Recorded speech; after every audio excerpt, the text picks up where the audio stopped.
வருஷத்துல நீ எவ்வளவு நாள் சர்ச்சுக்கு வந்த, நீ எவ்வளவு உபதேசங்களை கேட்டேன்னு ஆண்டவர் உன்னை நியாய தீர்ப்பு கேட்கிறதுல, நீ என்னுடைய ஆலயத்திற்கு போய் என் தாசன் மூலமாக கேட்ட வார்த்தையின்படி நடந்தாயா, நடக்கிறாயா, அது உன் வாழ்வில் இருக்கிறதா?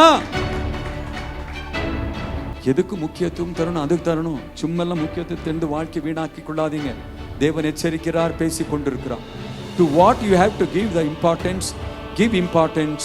That will help you. தேவையில்லாததுக்கு முக்கியத்துவத்தை கொடுத்து ஆண்டவருடைய நாமம் மக்கள் தூஷிக்கவும் அவதூறமாய் பேச நம்ம ஒப்புக்கொள்ளவே கூடாது. நான் ஏற்கனவே சொன்னேன், நம் மூலமாய் நம் நிமித்தமாய் ஒருவரும் நம் ஆண்டவரை தூஷிக்க நம் காரணமாய் இருக்கவே கூடாது.